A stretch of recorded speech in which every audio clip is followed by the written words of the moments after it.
સ્વામીના વિશિષ્ટ પ્રવચન દ્વારા તેમના વક્તવ્યનો વિષય છે new angle for a new year, પૂજ્ય અપૂર્વ મુનિ સ્વામી. પ્રમુખ સ્વામી મહારાજની જય. પ્રગટ ગુરુ હરિ મહંત સ્વામી મહારાજની. પ્રમુખ સ્વામી મહારાજ શતાબ્દી મહોત્સવની. ભારતીય સંસ્કૃતિ મુજબ દીપાવલી પૂર્ણ થાય અને વિક્રમ સંવત બદલાય એ જ તમામ ભારતીયો હિન્દુઓ માટે નૂતન વર્ષ છે. છતાં પણ આપણે સૌ કોઈ તિથિ કરતા તારીખમાં વધારે જીવીએ છીએ. આપણે સૌ કોઈ સંવત કરતા ઈસવી સનમાં વધારે જીવતા થઈ ગયા છીએ. આપણે સૌ કોઈ ગુજરાતી મહિના કરતા અંગ્રેજી મહિનામાં વધારે જીવતા થઈ ગયા છીએ. ગુજરાતી 12 મહિનાના નામ બોલવાનું કે એક સાથે ક્રમબદ્ધ તો કદાચ અહીંયા બેઠેલાને પણ ઉલટસુલટ થઈ શકે, પૂરા પણ ન થાય. કદાચ ચોગડિયા ગણાવવાનું કહેવામાં આવે, મુહૂર્ત ગણાવવાનું કહેવામાં આવે, એ પણ તકલીફ પડે. પશ્ચિમી સંસ્કૃતિનો એક વાયડો એ માહોલની અંદર આપણે સૌ કોઈ આવ્યા છીએ ત્યારે નૂતન વર્ષને તો નૂતન વર્ષ માનીએ જ છીએ, પરંતુ 2016 પૂરું થાય ને 2017 શરૂ થાય એને પણ આપણે હેપી ન્યૂ યર બોલતા થઈ ગયા છીએ. અહીંયા બેઠેલા કેટલાયના ફોનની અંદર હેપી ન્યૂ યરના મેસેજ ક્યાંક ક્યાંકથી આવ્યા પણ હશે. કેટલાક લોકોએ બીજાને પણ મોકલ્યા હશે. ભલે કદાચ આપણે સંસ્કૃતિને સંપૂર્ણ એડોપ્ટ કરીએ પણ નાની મોટી થોડીક અસરો એ આપણને કરતી હોય છે. બેશક વર્ષ તો ચોક્કસ બદલાયું જ છે. 2016ની પૂર્ણાહુતિ ગઈકાલે થઈ. 31 ડિસેમ્બરે ખૂબ ટ્રાફિક હતો. તમે સંતો જોડી માગીને આવતા હતા રાત્રે મોડા. કેટલાક લોકો અમારી સામે પણ જોતા હતા કે આ લોકો પણ ઇન્વોલ્વ થયા છે. અને એમાં અમારે નીકળવાનું પાછું રેસકોર્સ બાજુથી જ થયું, રિંગ બાજુથી જ નીકળવાનું થયું. એટલે ટ્રાફિકમાં અમે પણ ભરાઈ ગયા હતા. પણ માણસો આની ઉજવણી કઈ રીતે કરે છે? રાત્રે નાચ્યા, કૂદ્યા, પીધું, પીવડાયું, આ રીતે ઉજવણી કરી. સમગ્ર વિશ્વની અંદર લાખો કરોડો રૂપિયાનો ખર્ચો એક વર્ષ બદલાય એની પાછળ કરવામાં આવે છે. 2006નો એક આંકડો એવો બતાવે છે, 2006માં વર્ષ પૂરું થઈને 2007માં પ્રવેશ કરતા હતા એ સમયે વિજય માલ્યા અને લક્ષ્મી મિત્તલ બંને સાથે મળી અને ગોવાની અંદર એક પાર્ટી આપી હતી, ન્યૂ યરની પાર્ટી. એની અંદર 400 કરોડ રૂપિયાનો ખર્ચો કર્યો હતો. પાર્ટી આપી હતી દરિયાની અંદર પ્લેટફોર્મ બનાવ્યા હતા અને ત્યાં સેલિબ્રેશન કર્યા હતા. ઓસ્ટ્રેલિયામાં સિડની હોય, બ્રિસ્બેન હોય. ખાલી બ્રિસ્બેનની અંદર જ 2 ટન દારૂખાનું છોડવામાં આવ્યું. ન્યુયોર્કની અંદર લેસ્ટર સ્ક્વેર, ન્યુયોર્કની અંદર ટાઈમ્સ સ્ક્વેર હોય, લેસ્ટરની અંદર હોય, કે બ્રિટનની અંદર, લંડનની અંદર થેમ્સ રિવર ઉપરનો બ્રિજ હોય. દરેક જગ્યાએ ખૂબ જ આતશબાજી સાથે ખર્ચો એ કરવામાં આવે છે. મોટે ભાગે આપણામાં અને પશ્ચિમી સંસ્કૃતિમાં ફરક એટલો છે, આપણું નવું વર્ષ આવે ત્યારે વર્ષના પહેલા દિવસે વહેલા ઉઠવાનું હોય છે. અંગ્રેજી નવું વર્ષ શરૂ થાય ત્યારે 31મી એટલું જાગ્યા હોય ને કે પહેલી લગભગ મોડું જ ઉઠવાનું થાય છે. આપણું વર્ષ શરૂ થાય ત્યારે જે ક્યારેય મંદિરે ન ગયા હોય એવા લોકો મંદિરે જાય નૂતન વર્ષે. જ્યારે આ વર્ષ શરૂ થાય ત્યારે જે ક્યારેય પીતા ન હોય એવા લોકો પણ થોડુંક અજમાવે છે. પીવો ને, વર્ષ બદલાય છે તો તમારા રિવાજ બદલવામાં શું તકલીફ છે? વર્ષની ઉજવણી નાચવું, કૂદવું, દારૂ પીવું, પાર્ટી કરવી, ફટાકડા ફોડવા એનાથી જ પૂર્ણ નથી થતી. ન્યૂ યર એટલે new clothes, new year new phone gadgets, new year new friends, new year new feast, dinner, party. બસ આટલું જ પૂરું. આપણે સૌ તો સ્વામિનારાયણ સંપ્રદાયના ભગવાન સ્વામિનારાયણના પ્રમુખ સ્વામી મહારાજના, મહાન સ્વામી મહારાજના એક આદર્શ હિન્દુ આશ્રિતો છીએ. આપણા માટે આ વર્ષ બદલાય ત્યારે કેવી ભાવનાઓ આપણા મનની અંદર હોવી જોઈએ. હમણાં જ પૂજ્ય સંતો, આપણા રાજકોટના સંતો, સારંગપુરથી પધારેલા સંતો રાજકોટના ઘરોની અંદર પધરામણી કરી રહ્યા છે. ગઈકાલથી શરૂ થઈ, આજે હમણાં થોડાક સમય બાદ પૂર્ણ થશે. જે ઘરોમાં અમે સંતો ગયા, દરેક લોકોએ કંઈક ને કંઈક વિશિષ્ટ માગણીઓ કરી ઠાકોરજી પાસે, સંતો પાસે. ઘણા બધા બોલ્યા કે સ્વામી, નવું વર્ષ શરૂ થાય છે તો પ્રાર્થના કરો. મંદી બહુ છે, કંઈક મંદી ચડે એવી કેટલાકે પ્રાર્થના કરી. કેટલાકે સૂચિતમાંથી પોતાનું મકાન થઈ જાય એવી પણ પ્રાર્થના કરી.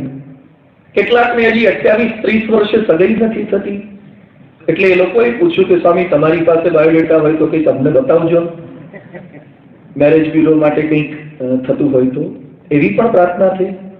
કેટલાકને લગ્ન નથી થતા, કેટલાકને લગ્ન થયા પછી સંતાન નથી, એવી પણ પ્રાર્થના થઈ. આજે 1-2 પ્રાર્થના એવી પણ આવી, સ્વામી છૂટું થાય એવું કંઈક કરજો. છૂટું થતું નથી.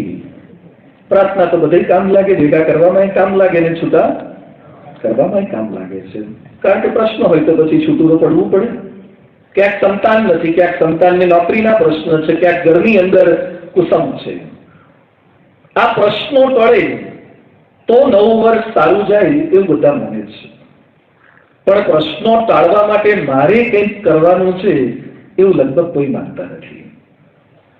કોઈ ઘરની અંદર કોઈ એમ નથી કહેતું કે સ્વામી, આટલા પ્રશ્નો છે ને, હવે મારે સભા શરૂ કરવી છે, મારે ઘર સભા શરૂ કરવી છે, મારે નિત્ય પૂજા શરૂ કરવી છે, એમાંથી મને સમાધાન મળશે. મારે બહારની ખાણીપીણી બંધ કરવી છે, મારી ભગવાનની અંદર શ્રદ્ધાને મારે સુદૃઢ કરવી છે, મારે ફાંકી છોડી દેવી છે નવા વર્ષથી. આ બધી વાતોમાં અનહદ પ્રેરણા આપવી પડે છે. આપણા માટે નવું વર્ષ પ્રશ્નો ટળે એ જ નવું વર્ષ નથી. પ્રશ્નો ટાળવાની ચાવી મળે ને એ નવું વર્ષ છે. જે ભગવાન અને સંત એને જે ઉપાય આપણને બતાવ્યા છે એ આપણા હાથની અંદર આવે. કેટલાક લોકો અમને આજે એમ પણ કહેતા હતા, સ્વામી, મારા પ્રશ્ન કેમ ટળતા નથી? ટળે એવા જ નથી. એક ભાઈ તો કે મારા પ્રશ્ન તમે સાંભળી જ નહીં હતો. આવા પણ કેટલાકના પ્રશ્નો છે કે સમાધાન જ નથી. યાદ રાખીએ, દુનિયામાં કોઈ તાળું એવું નથી હોતું કે જેની ચાવી ન હોય. તમારાથી ખોઈ ગઈ વાત જુદી છે, પણ દુનિયાનું કોઈ પણ તાળું બને ત્યારે ચાવી બને કે મહિના પછી ચાવી બને? તાળાની સાથે જ ચાવી બને. કેટલાક તાળાની તો 1, 2, 3, 4 ચાવી બને. તાળું છે તો ખોલવા માટે ચાવી પણ છે અને ડુપ્લિકેટ પણ બની શકે છે. એમ પ્રશ્ન છે તો સમાધાન છે જ. સમાધાન કેવળ આપણા વ્યક્તિગત પ્રયત્નો, આશાઓ, અપેક્ષાઓની. ભગવાન અને સંતે કેવો ઉપાય આપણને બતાવ્યો છે એ થોડુંક સમજવાનો આપણે પ્રયત્ન કરીએ. ન્યૂ યર માટેના ન્યૂ એંગલ. પ્રગતિ આપણા સૌ કોઈની ઈચ્છા છે કે પ્રગતિ પામવી છે, નોકરી ધંધામાં, સર્વ ક્ષેત્રની અંદર. અધ્યાત્મમાં પ્રગતિ આપણે પામવી છે. પરમ પૂજ્ય ત્યાગ વલ્લભ સ્વામી BAPS સંસ્થાના સદગુરુવર્ય, એમને જ પ્રશ્ન પૂછવામાં આવ્યો હતો. ત્યાગ વલ્લભ સ્વામી કોણ છે એનો વિશેષ પરિચય લગભગ આપવો ઉચિત નથી. છતાં પણ ત્યાગ વલ્લભ સ્વામી બ્રહ્મસ્વરૂપ યોગીજી મહારાજના હસ્તે દીક્ષિત થયેલા સંત છે. આફ્રિકામાંથી આવેલા સંત છે. મહાન સ્વામીજીને પૂજ્ય ત્યાગ વલ્લભ સ્વામી યોગીજી મહારાજની સન્નિધિમાં એ સમયે અંગ્રેજીમાં પ્રવચનો કરતા હતા. એટલું એમનું અંગ્રેજી સારું હતું. અંગ્રેજીઓ આટલું ભણેલા હતા છતાં બ્રહ્મ સ્વરૂપ યોગીજી મહારાજે એમને રસોડાની લાકડા સળગાવીને રસોઈ કરવાની સેવાની અંદર સીધા જ મૂકી દીધા. એક પણ પ્રશ્ન વગર, કોઈની સાથે કમ્પેરિઝન વગર. પણ 35-40 વર્ષ સુધી રસોડાની સેવા કરી છે. રસોડામાં કેટલાય લોકો એમના આયોજનો ઉમદા પાડી દે. બીજા દિવસે બટાટા શાક માટે સુધાર્યા હોય, બીજા દિવસે ટામેટા શાક માટે સુધાર્યા હોય અને એની ભેળ બનાવીને ખાઈ જાય. આવા કેટલાક હોય. કેટલાક લોકો જાણી જોઈને મોડા આવે, છતાં પણ જમવા આવનારનો ક્યારે એમણે અવગુણ લીધો નથી. દરેકને પ્રેમથી મળે, પ્રેમથી જુએ, દરેકમાં ગુણ જુએ. આ પૂજ્ય ત્યાગવલ્લભ સ્વામી છે. પૂજ્ય ત્યાગવલ્લભ સ્વામી માટે પરમ પૂજ્ય પ્રમુખ સ્વામી મહારાજ ઘણી વાર કહેતા કે ત્યાગવલ્લભ સ્વામીને જોઈએ અને આપણને શાંતિ થઈ જાય. પૂજ્ય મહંત સ્વામીનો હમણાં જ રિપોર્ટમાં પ્રસંગ આવ્યો કે મહંત સ્વામી મહારાજ એક વાર બોલ્યા કે ત્યાગવલ્લભ સ્વામી કે એટલે કરવાનું જ હોય, એ ભગવાન જેવા સંત છે. આવું મહંત સ્વામી મહારાજ ત્યાગવલ્લભ સ્વામી માટે બોલે છે. આ તો આપણા સદગુરુ સંતો છે. કયા સંપ્રદાયમાં, કઈ સંસ્થામાં આપણે છીએ? અમે પરમ પૂજ્ય ત્યાગવલ્લભ સ્વામી સાથે આફ્રિકાના મિશનમાં હતા 2011ના વર્ષની અંદર. આફ્રિકાના જંગલોમાં ત્યાંના યુવાનો સાથે, હરિભક્તો સાથે સંતો પણ નીકળ્યા હતા. એમાં જંગલી હાથી અચાનક નીકળ્યા, ખૂબ મોટી સંખ્યામાં. શહેરમાં હોઈએ અને એકાદો હાથી નીકળે, એ પણ પાછો ઉપર પેલો એનો ચલાવનારો અંકુશ લઈને બેઠો હોય કે જેના હાથમાં એનું કંટ્રોલ છે, અને હાથી આપણને બહુ હળી કરવાનો ના હોય તો વાંધો ના આવે. પણ આ તો જંગલમાં અને જંગલી હાથી, અને પાછા 20, 25, 50, 100ની માત્રામાં એક સાથે ઝુંડ હાથીનું નીકળ્યું. અમારી 3 સફારી કાર હતી અને આટલી સંખ્યામાં નજીક હાથીને આપણી બાજુ આવતા જોયા એટલે અમે પણ થોડા ગભરાયા અને હેલ્પલાઇન શરૂ કરી. કેટલાક છોકરાઓ શૂટિંગ કરતા હતા, એ કેમેરો મૂકીને બેસી જ ગયા અને જોરથી સ્વામિનારાયણ સ્વામિનારાયણ સ્વામિનારાયણ. કારણ કે અમે જંગલમાં પ્રવેશ કરતા હતા એ પહેલા જ એક્ઝિબિશન સેન્ટરમાં એક ફોટો જોયો હતો કે થોડાક દિવસ પહેલા જ એક હાથી ગુસ્સે થયો હતો અને ગાડીને ઊંધી વાળીને એના પર પગ મૂકીને બધાને સેન્ડવિચ કરી નાખ્યા હતા. એટલે બધાને જ થયું કે પુનરાવર્તન જ થશે, આપણી આ જ હાલત થશે. એમાં અચાનક એક હાથી ગાડીની પાસે આવ્યો, વધારે ગભરાયા. એમાં વચ્ચેના ભાગની અંદર પૂજ્ય ત્યાગવલ્લભ સ્વામી ગાડીમાં બેઠા હતા. જંગલી હાથી નજીક આવે અને ત્યાગવલ્લભ સ્વામીની ગાડી પાસે આવીને એની સૂંઢ આખી આમ ઊંચી કરી અને પેલો કેળવાયેલો પાળેલો હાથી જેમ સલામી કરે ને 2 વાર આમ સલામી આપી અને પછી ત્યાંથી નીકળી ગયો. એ જાણે છે કે જંગલમાં મને આશીર્વાદ આપે એવા સદગુરુ વર્ય પધાર્યા છે. આ આપણા સદગુરુ સંત છે. એવા પૂજ્ય ત્યાગવલ્લભ સ્વામીને શિબિરમાં પ્રશ્ન પૂછવામાં આવ્યો કે સ્વામી, આપની પ્રગતિ થઈ, આપની સાથે દીક્ષા લેનારા ઘણા હતા, આપની સાથે સ્વામિનારાયણ સંપ્રદાયની કંઠી પહેરનારા પણ ઘણા હશે.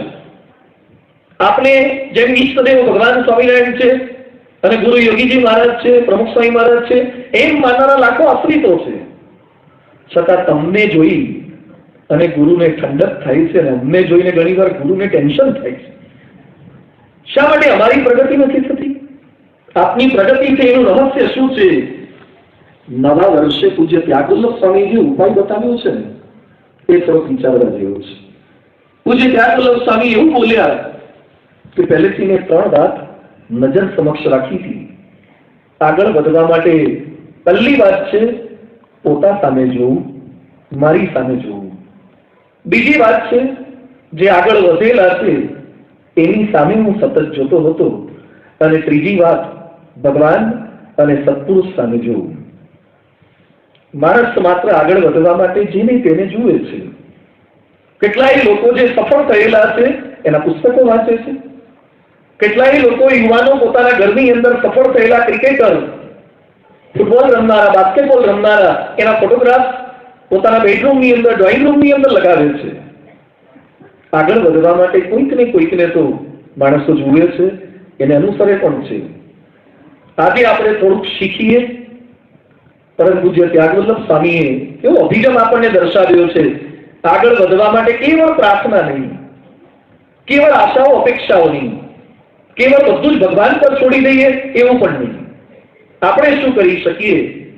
પહેલી વાત સમજાવે છે, આગળ વધવા માટે, પ્રગતિ પામવા માટે, નવું પરિવર્તન પામવા માટે હું મારી સામે હંમેશા જોતો. આપણે પણ આપણી સામે જોઈએ છીએ અને દુઃખી થઈને બોલીએ છીએ કે કોઈએ મારી સામે જોયું નહીં. આપણને બધાના દુઃખનું એક કારણ આ હોય છે, તમે નવા કપડાં પહેરો એનો આનંદ આવે છે એના કરતા નવા કપડાં પહેર્યા પછી લોકો આપણી સામે જુએ છે ને એનો વધારે આનંદ આવે છે. આપણને આપણા આઈફોનની એટલી મજા નથી જ્યાં સુધી 2-5 માણસો આપણો આઈફોન ના જુએ. સારા કપડા પહેર્યા પછી, સારી ગાડી લીધા પછી કોઈ આપણી સામે ન જુએ, આનંદ ઓછો થઈ જશે. સારું રિઝલ્ટ લાયા પછી જો કોઈ આપણું રિઝલ્ટ પણ ન જુએ, મજા નહીં આવે. સારી સેવા કર્યા પછી આપણી સેવા સામે કોઈ નહીં જુએ, મજા ઓછી થઈ જશે.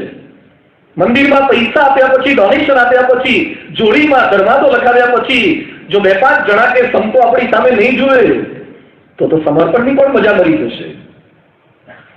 આપણી પ્રત્યેક ક્રિયામાં લક્ષ્ય હોય છે કે મારી સામે લોકો જુએ.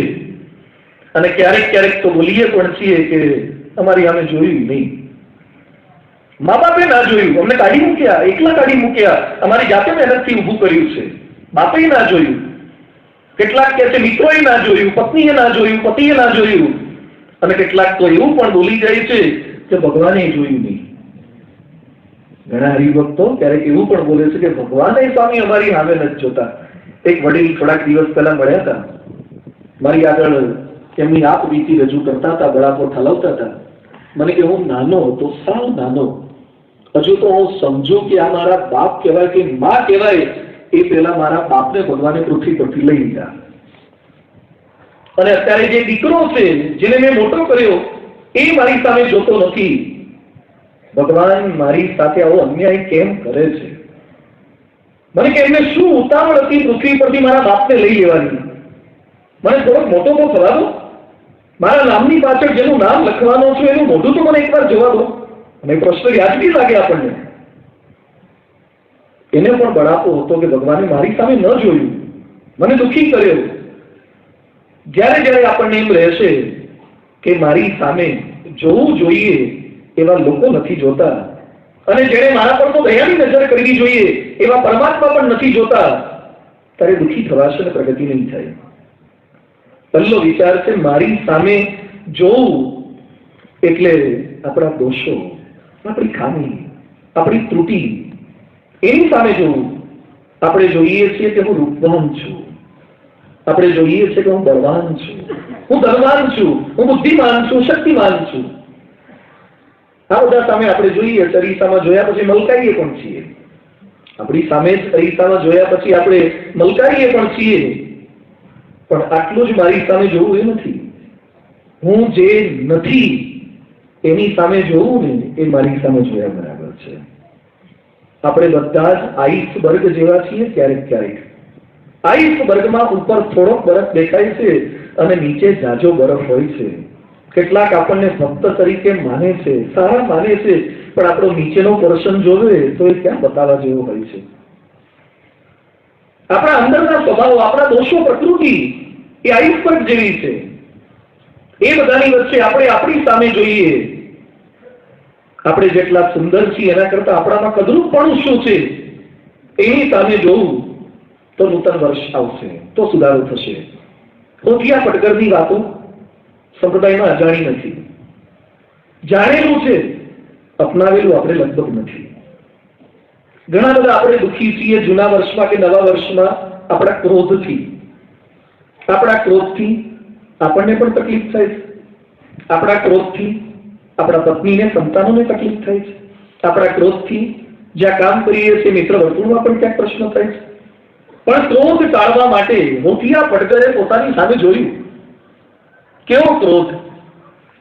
રાત્રે પેશાબ કરવા ઉભા થયા અને અંધારામાં ન દેખાતા ગાડાનું ભૂસરું અથડાયું. વાગ્યું હશે થોડું ઘણું, પણ એની અંદર એટલો ગુસ્સો આવ્યો, એને બચકું ભર્યું. લાકડાના ધૂસરાને, ગાડાના ધૂસરાને બચકું ભર્યું, અને કેટલું સોલિડ બચકું ભર્યું હશે.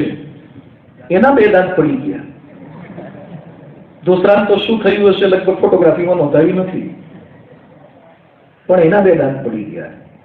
આવો માણસ જે ગાડાને ન છોડે એ ઘરવાળાને છોડતો હશે, અથવા ઘરના સભ્યોને છોડે? બીજા બધાને મિત્ર કંઈક આગુ પાછું થયું હોય તેનો બદલો નથી. પણ મોતિયા પટકર આવો ક્રોધી સ્વભાવ, અને એને પોતાની સામે જોયું. હું આવો છું, ખબર પડી મને આવો છું. હમણાં સાંજે એક ભાઈ મળ્યા, મને કે સ્વામી મારા પત્નીને ગાંઠ થઈ. પેટની ગાંઠ. એટલે અમે ચેક કરાવ્યું તો એક ડોક્ટર એમ બોલ્યા કે લગભગ વાંધો નહીં આવે, પણ થોડી શંકા થઈ કે હજુ ફર્ધર ચેકઅપ કરાવીએ. તો બાયોપ્સી કરાવી ત્યારે ખબર પડી કે સાદી ગાંઠ નથી, એ તો કેન્સરની ગાંઠ છે. હવે તો કિમોથેરાપી કરવી પડશે, રેડિયેશન લેવા પડશે. આપણને પણ આવી કંઈક ને કંઈક નાની ગાંઠો છે, પણ આપણે એને સાદી ગાંઠો માનીને ચલાવી લઈએ છીએ અને કેન્સર 5મા સ્ટેજે પહોંચે પછી ખબર પડે છે કે આ સાદી ગાંઠ નહોતી, આ તો કેન્સરની ગાંઠો હતી. આપણી ગાંઠોની થોડીક બાયોપ્સી તો કરાવીએ. સાદી ગાંઠ ન હોય, ખાલી ચરબીની ગાંઠ ન હોય. રેડિયેશન શરૂ કરો, કિમોથેરાપી શરૂ કરો, ભલે માથાના વાળ ખરી જાય, પણ જાતને બચાવી હોય તો આ કરવું પડશે. પોતાની જાત સામે હોતિયા પટકરે જોયું અને સુધારો કર્યો. કેવો સુધારો કર્યો! નિર્માણાનંદ બની ગયા, સાધુ બની ગયા. અને લોકો ટીકા કરતા. 2 દાંત પડેલા હતા, અત્યારે તો દાંત પડી જાય ને તો ચોખ્ખા થાય છે. કદાચ વચ્ચેના 1-2 પડી ગયા હોય તો પાછા દાંતની પણ ખેતી થાય છે.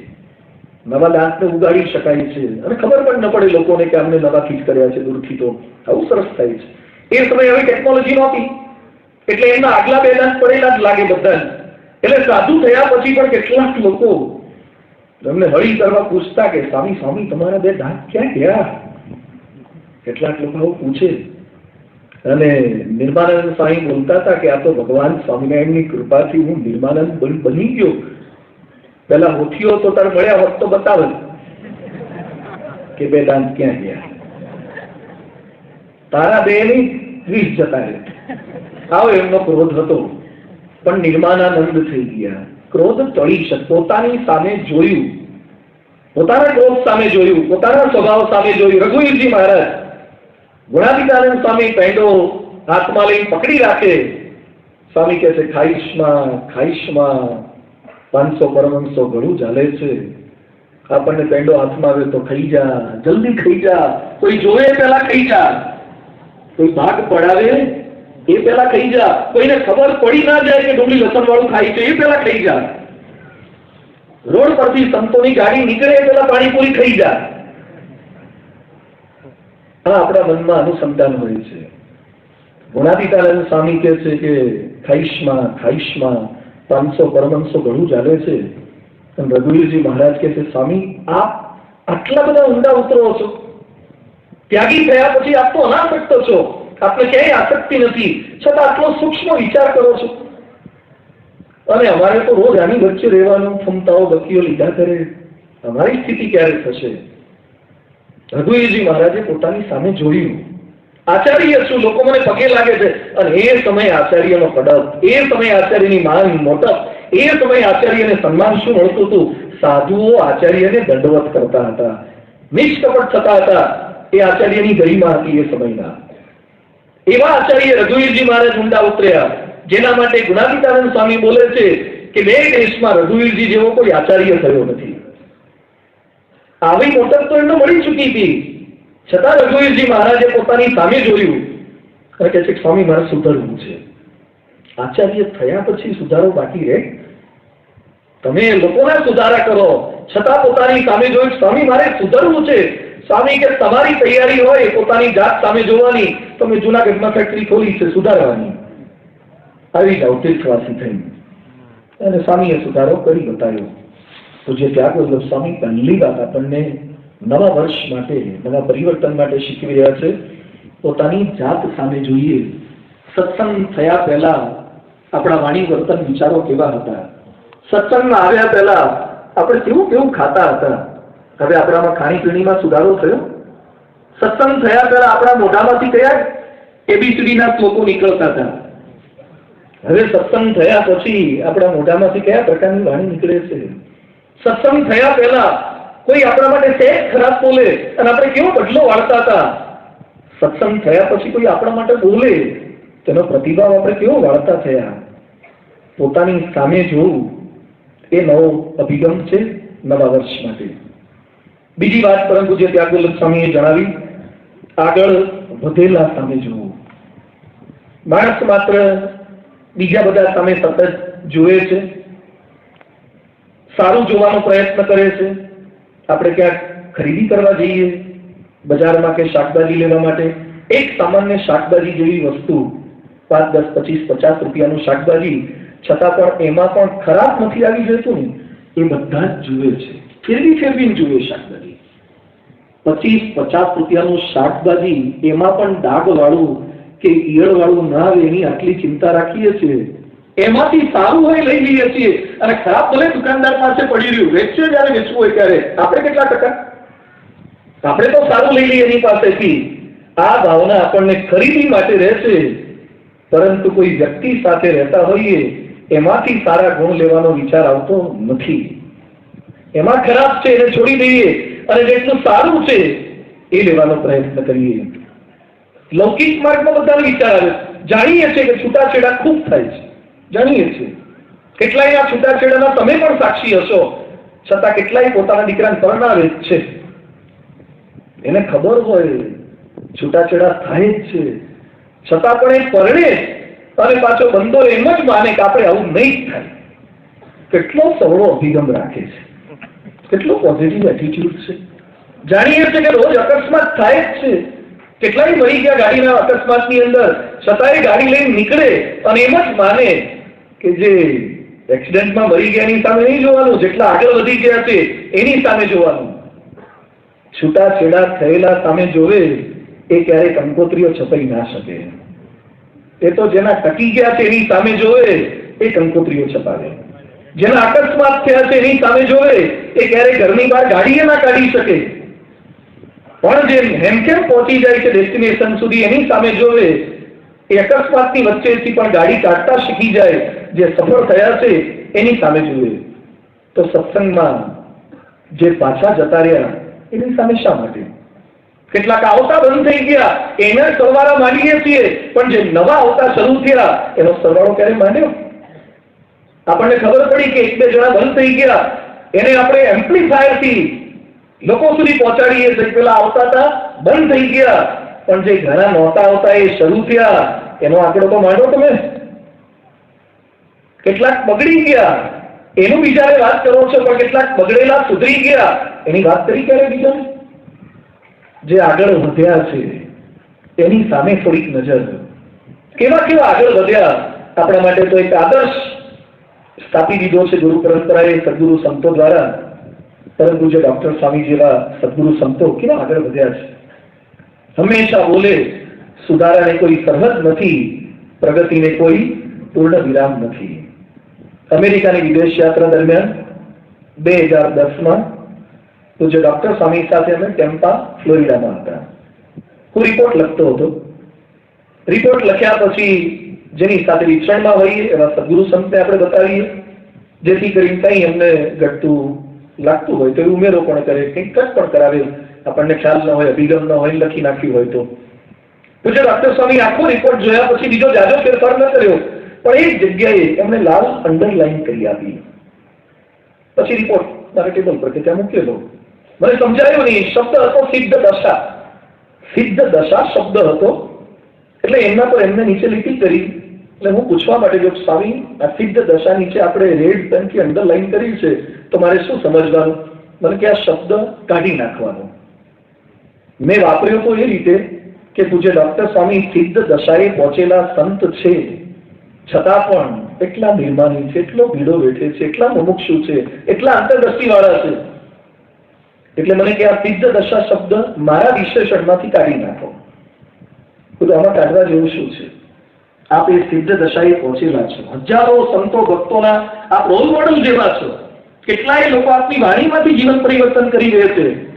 નથી બોલતા છતાં કેટલાયના આપ રોલ મોડલ બની જાઓ છો. મને કે તો એ સિદ્ધ દશા શબ્દ મારા માટે યોગ્ય ન કહેવાય. એ ગુણાતીત સંત સિદ્ધ દશાવાળા, અમે તો હજુ સાધક દશાવાળા. શું અભિગમ સાથે આપણી પરંપરા અને આ સદગુરુ સંતો જીવે છે? બધું સ્વામી સિદ્ધ દશા વધારે પડતું. મને કે એમ લખાય કે સિદ્ધ દશાના માર્ગે ચાલનારા. આપણને કોઈ એમ કે તમે તો દાદા ખાચર જેવા, લગભગ તો થઈ ગયું છે. તો તમે એ કે મને ઓળખ્યો, બાકી તો કેટલાક મને અલગ જ કે છે. આપણને કોઈ દાદા કે, આપણને કોઈ સુરા કે, અમને કોઈ મુક્તાનંદ કે, તો એટલી ગલી પછી થાય છે ને, મજા આવે છે આપણને કે વાહ, આખા સંપ્રદાયમાં એકે મને ઓળખ્યું. આ લોકોને આપણે છાપીને મહિમા વધારવાનો પ્રયત્ન કરીએ છીએ, છતાં પણ એના પર અંડરલાઈન કરીને સિદ્ધ દશાના શબ્દો પર ચોકડીઓ મરાવડાવે છે. આવા આગળ વધેલા તમે કેમ નથી જોતા? આપણે કેવા સદગુરુ સંતો છે આપણી પાસે આ PAPS-માં, કેવા હરિભક્તો છે આપણા ત્યાં, કેટલાય હરિભક્તો આ સંપ્રદાયમાં સેવા કરે છે, ડોનેશન આપે, લાખો કરોડોનું ડોનેશન આપે અને પોતાનું નામ ન લખાવે. ક્યારેક નજર કરી આવા હરિભક્તો સામે? આટલું આપ્યા પછી પણ એક રૂપિયાની અપેક્ષા નહીં, એક સન્માનની અપેક્ષા નહીં. પરંતુ જે પ્રમુખ સ્વામી મહારાજ લંડન હતા, લંડનથી સ્વામીજીને લઈને બે ડોક્ટર હરિભક્તો બાપા સંતોનો તમામ ખર્ચ લંડનથી મુંબઈ સુધીનો આ બે હરિભક્તોએ આપ્યો. જસ્ટ કલ્પના કરજો, ખાલી સંતોની અહીંથી રાજકોટથી બોમ્બેની ટિકિટ કઢાવી હોય તો એ ઘણા નગરું પડે. લંડનથી તમામ સંતોની બોમ્બે સુધીની ટિકિટનો ખર્ચો એમણે કર્યો છે. છતાં બન્યું એવું કે બોમ્બેના એરપોર્ટ પર બાપા પધાર્યા, સંતો પધાર્યા એટલે બોમ્બેના સંતો કાર્યકર્તાઓ તેડવા માટે આવ્યા હતા. બાપાને સંતોને લઈને બધા જ જતા રહ્યા. જે બાપાને લઈને આવ્યા હતા એ એરપોર્ટ પર જ રહી ગયા. એ બંને જણા ટેક્સી કરી અને દાદર મંદિર પહોંચ્યા. જેને સ્પેશિયલ ફ્લાઇટની ટિકિટો કરી આપી હતી એ જ ભૂલાઈ ગયા. BAPS તો ગજબનું ગુણાત્મક તંત્ર છે. ભલભલાનો દાણો અહીંયા તો દબાય. બાપાને ખબર પડી, પ્રમુખ સ્વામી મહારાજે બંને વિદાય લેતા હતા મૂકીને, ત્યારે એમને બોલાયા અને સ્વામી કહે છે, બાપા ગળગળા થઈ ગયા. પ્રમુખ સ્વામી મહારાજ સ્વામી કે માફ કરજો, તમે છેક અમને લંડનથી મુંબઈ સુધી લાવી શક્યા, પણ અમે તમને એરપોર્ટથી દાદર મંદિર સુધી ના લઈ શક્યા. અમારી ભૂલ છે, રાજી રહેજો.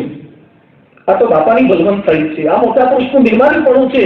એ તો આપણા બધા માટે આદર્શ છે જ, પણ હવે બે હરિભક્તો બોલ્યા ને, આપણે હોઈએ તો બાપા આવું બોલે એટલે સંતો સામે જોયા આ બધું તમારા લીધે છે.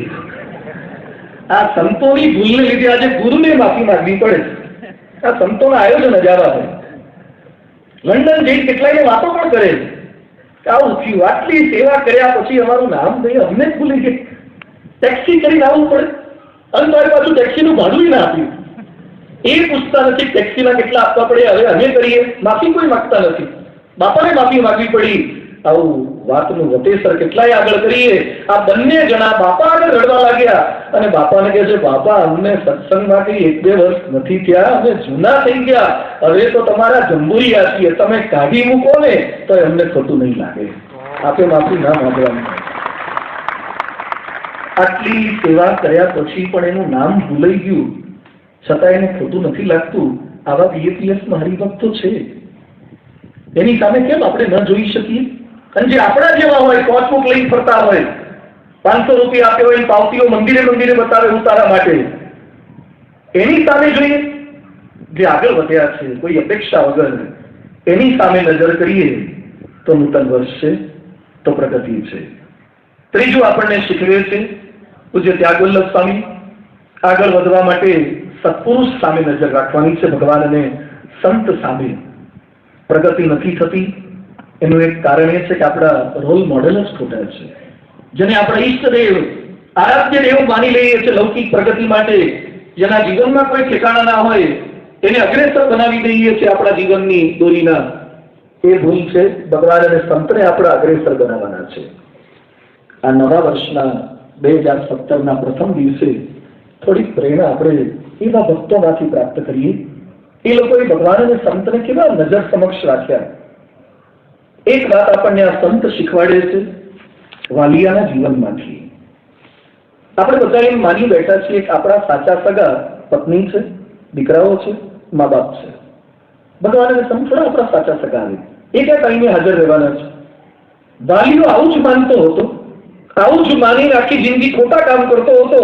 અને નારદજી જેવા સંત હવે એને વાત સમજાવી કે કોઈ કોઈનું નથી રહે, કોઈ કોઈનું નથી રહે.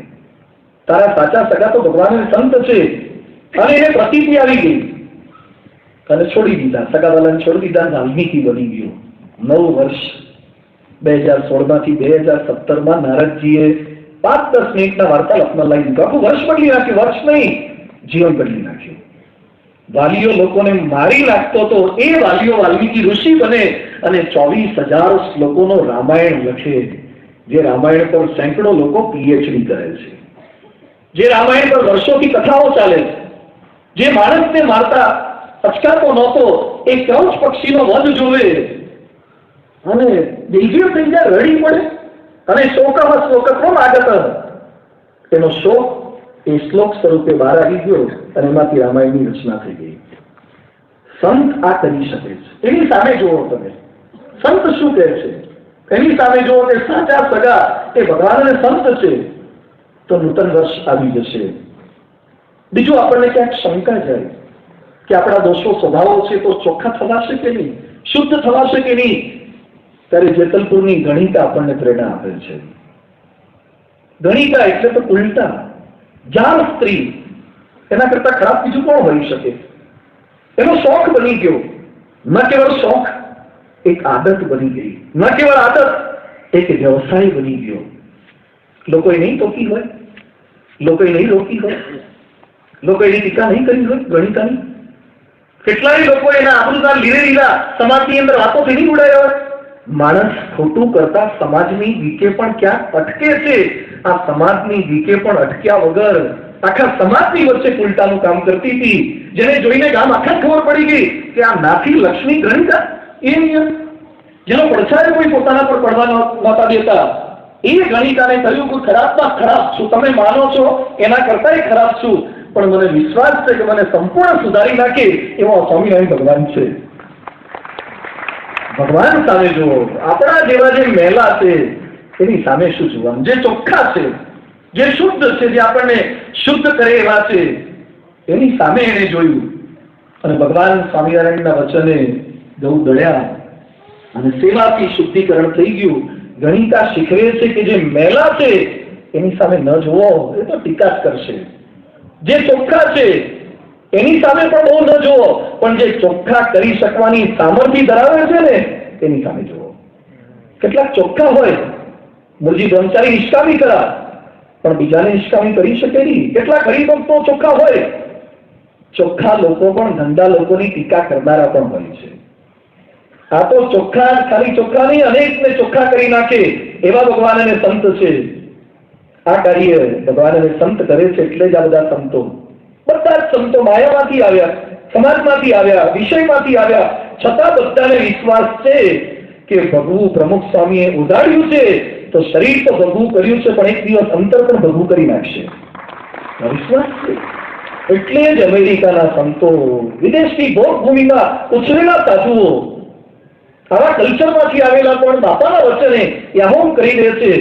એક ભગવાન અને સંત સામે જોવે તો જ સાધુ થવાનો વિચાર આવે, બાકી સપને પણ સંકલ્પ ના કરાય. પૂજ્ય વીએસ સાગર સ્વામી અનેક વખત આ વાત કરતા. બીજું, ભગવાન અને સંત જુએ છે. આ એક વિચાર નવા વર્ષે આવે જે જોગન પગી આપણને શીખવાડે છે. જોગન પગી ઘોડી ચોરવા જતા હતા, ચોરી કરવા જતા હતા, ત્યાં સુધી એમ માનતા હતા કે કોઈ જોતું નથી. બીજે બધે તો ભાઈ ગયા, પણ સ્વામિનારાયણના ત્યાં જ ચોરી કરવા ગયા, એની જ ઘોડી ચોરવા ગયા. અને જેવા ચોરવા જાય સ્વામિનારાયણ ઉભેલા દેખાય, અહીંયા સ્વામિનારાયણ, અહીંયા સ્વામિનારાયણ. ભગવાન જુએ છે, ભગવાન મારી ચોરી જુએ છે. આ એક વિચાર આવ્યો અને જોગન બદલાયા. સ્વામિનારાયણના સંગે જોગન વડતાલો બદલાયો. જોગન કેવા બદલાયા? જે માણસને મારતા અચકાય નહીં એ જોગન. નિત્ય પૂજા એકવાર ભૂલી ગયા, નડિયાદ, પેટલા, દાણન, 4 દિવસે નિત્ય પૂજા એના હાથમાં આવી. ચોથા દિવસે પૂજા કર્યા પછી મોઢામાં પાણીનું ટીપું મૂક્યું છે. આ નૂતન વર્ષ છે. ભગવાન સ્વામિનારાયણ કેલેન્ડર બદલી નાખ્યા, આખા નાખા દુરાચારીઓના. કેવું પરિવર્તન સ્વામિનારાયણ ભગવાન કરી શક્યા? આ એક પ્રેરણા આપણને મળે છે. ભગવાન જુએ છે એટલું જ નહીં, ભગવાન મદદ કરે જ છે. ક્યાંક ક્યાંક ગમે તેવો નાસ્તિક ઊંડે ઊંડે પણ થોડોક આસ્તિક હશે, અને ગમે તેવો સુદૃઢ આસ્તિક થોડોક નાસ્તિક હશે. અભિષેક કરતા કરતા પણ ઊંડી ઊંડી ક્યારેક શંકા હોય છે કે લોટીના 51 રૂપિયા માથે તો નહીં પડે ને. મહાપૂજા લખાવતા કે દેરીની પ્રદક્ષિણા કરતા કરતા પણ મનમાં વિચાર આવી જાય કે ઘણું ફર્યા, હવે પ્રારબ્ધ તો ફરશે કે નહીં. આપણે તો બહુ વાંટા ફર્યા, પણ પ્રારબ્ધ તો ફરશે કે નહીં. આસ્તિક પણ ક્યાંક ક્યાંક છૂપો નાસ્તિક હોય છે. ભગવાન જુએ છે, મદદ કરે છે. 1917ની સાલની અંદર જર્મન વાયુસેનાનું પ્લેન, જે યુદ્ધની અંદર જહાજ હોય, ફાઇટર પ્લેન, એનો લેફ્ટનન્ટ બોહરલે કરીને વ્યક્તિ હતો, એ લઈને ફ્રાન્સની સમુદ્ર કિનારે ઉડતા હતા નિરીક્ષણ કરવા માટે. અચાનક પ્લેનનું એન્જિન બંધ થયું. રોડ પર ચાલતી ગાડીનું એન્જિન બંધ થાય તો શું કરાય? શું કરાય બોલો તો? નીચે ઉતરીને ધક્કા મરાય. ઉપર પ્લેનનું એન્જિન બંધ થાય શું કરાય? આપણે કઈ ન કરાય, કઈ થાય પણ નહીં આપણાથી. ઉપર પ્લેનનું એન્જિન બંધ થઈ ગયું અને ફાઇટર આ બોહરલે ગભરાયો. 13,000 ફૂટ હાઈટ પર પ્લેન હતું, 13,000 ફૂટ હાઈટ પર, અને એન્જિન બંધ થયા પછી અચાનક એ પ્રેશરમાં ફેરફાર થયો હશે. બારી ખુલી ગઈ અને બોહરલે એ બારીની બહાર ફેંકાઈ ગયો. ચાલુ પ્લેને, એટલે પ્લેન નીચે પડતું હતું, એન્જિન બંધ હતું પણ હવામાં હતી, એ બારીની બહાર ફેંકાયો. પણ કોણ જાણે એવો બારીમાં લટકી ગયો કે અટકી ગયો. એ હેઠો ન પડ્યો, બારીમાં લટકી ગયો. કલ્પના કરો, ખાલી 10મા માળે બારીમાં લટકી ગયા હોય તો કેવી હાલત થાય? 10ની બારીમાં લટકી ગયા હોય તો કેવી હાલત થાય? આ તો 13,000 ફૂટ હાઈટ ઉપર બારીમાં લટકી ગયો, પ્લેનની બારીમાં. અને પછી તો કેવી ગભરામણ થાય. ઉપર તો બહુ ઠંડી હવા હોય તોય પરસેવો થાય, સખત પરસેવો થાય. અને એમાં પાયલોટ એ ચાલુ કરવાના પ્રયત્ન કરે, રોઝન કે એવું નામ હતું એનું, એનાથી એન્જિન ચાલુ ન થાય કોઈ રીતે. અને નીચે પડે છે, એમાં ચાલુ કરવાનું સૂઝે, કડીઓ હાથમાં આવે, એની સ્વીચો હાથમાં આવે, જે સ્પીડથી નીચે પડતું હોય. અચાનક કોણ જાણે એનાથી ભગવાનની કંઈક સ્તુતિ થઈ ગઈ હશે અને જોરથી કંઈક પવનનો સુસવાટો આવ્યો. જેવો સુસવાટો આવ્યો એ લટકતો તો અંદર આવી ગયો, બારી બંધ થઈ ગઈ અને તરત જ એન્જિન ચાલુ થઈ ગયું અને પ્લેન પાછું નીચે આવીને ગોઠવાઈ ગયું. પ્લેન ચલાવનારો, ફાઇટર જેટ ચલાવનારો અને લડનારો આ યોદ્ધો બોલ્યો, અત્યાર સુધી એમ માનતો હતો કે આપણા બાહુબળથી જ આપણે પ્રગતિ કરી શકીએ. જયારે એન્જિન બંધ થયું, હું બારીની બહાર લટકતો હતો, ત્યારે મને જે મદદ થઈ એ જોતા હું સવિસ્તર કહી શકું છું, કોઈ અદ્રશ્ય શક્તિ છે જે તમને પણ કલ્પના નહીં હોય ત્યારે તમને બચાવી લેશે. આપણામાંથી અદ્રશ્ય શક્તિની મહંત સ્વામી સ્વરૂપે દ્રશ્ય શક્તિ છે, નીલકંઠવાણી સ્વરૂપે દ્રશ્ય શક્તિ છે, અક્ષરદેવી સ્વરૂપે એ દ્રશ્ય શક્તિ છે, પ્રમુખ સ્વામી મહારાજના ફૂટી સ્થાન સ્વરૂપે એ દ્રશ્ય શક્તિ છે. કલ્પના નહીં હોય એવા સ્થાનેથી આપણને બચાવી લેશે. આ એક વિશ્વાસ જાગૃત થાય તો પણ એ નૂતન વર્ષ છે. અને છેલ્લે આપણા મનમાં આવી શક્તિ વિશે ક્યાંક શંકા ઉઠે કે એમાં તાકાત હશે કે નહીં હોય. જે વાઘા ખચરને કર્યું, ભગતજી કહેતા હતા કે સ્વામી અક્ષર છે, સ્વામી અક્ષર છે. નહોતું મનાતું, દિલદારાના સ્વપ્ન નહોતા મટતા. અને સ્વામીને પૂછ્યું, સ્વામી તમે પંડે અક્ષર? અને સ્વામી બોલ્યા કે હા, અમે પંડે અક્ષર. એ દિવસથી સુષુપ્તિ અવસ્થા, સ્વપ્ન અવસ્થા ટળી ગઈ, નિરાવરણ દૃષ્ટિ જેવા વાઘા ખચર થઈ ગયા. જ્યારે આપણને પ્રતીતિ આવી જશે કે મહંત સ્વામી મહારાજ પંડે અક્ષર બ્રહ્મ છે, એક દિવસથી 2016માંથી 17માં આવી જવાશે. New year with new angle, નવા અભિગમ સાથે વર્ષની ઉજવણી બની જશે. ભગવાન સ્વામિનારાયણ, પરમ પૂજ્ય પ્રમુખ સ્વામી મહારાજ, પરમ પૂજ્ય મહંત સ્વામી મહારાજના આપણે ખૂબ ખૂબ આભારી છીએ કે જેણે આપણને આવા પરિસરમાં રાખ્યા, આવા માહોલમાં રાખ્યા, આવા સંતોના યોગમાં રાખ્યા, આવી એક સાચી દિશા આપણને પ્રાપ્ત થાય એવા સત્સંગ સમુદાયની અંદર રાખ્યા. આપણે પ્રાર્થના કરીએ કે સ્વામી, વર્ષ તો બદલાય પણ સાથે અમારા અભિગમ બદલાય. અમે અમારી સામે જોતા શીખીએ, અમારા દોષો સ્વભાવ સામે જોતા શીખીએ, બીજાના દોષો સ્વભાવના સામે નહીં પણ જે આગળ વધેલા છે એની સામે જોવાનો પ્રયત્ન કરીએ. અને ત્રીજું, જે અમને શુદ્ધ કરી શકે એવા છે, જેને વચન આપ્યું છે તમને ચોખ્ખા કરીશ એવા ભગવાન અને સંત સામે જોઈએ તો આપણા માટે 2016 પૂર્ણ થશે. 2017 એ મંગલદાયી સુખદાયી નીવડશે. એ બળ બુદ્ધિ શક્તિ આપણને સૌ કોઈને ગુરુહરિ આપે એ જ એમના શ્રી ચરણોમાં પ્રાર્થના કરી. સ્વામિનારાયણ ભગવાન.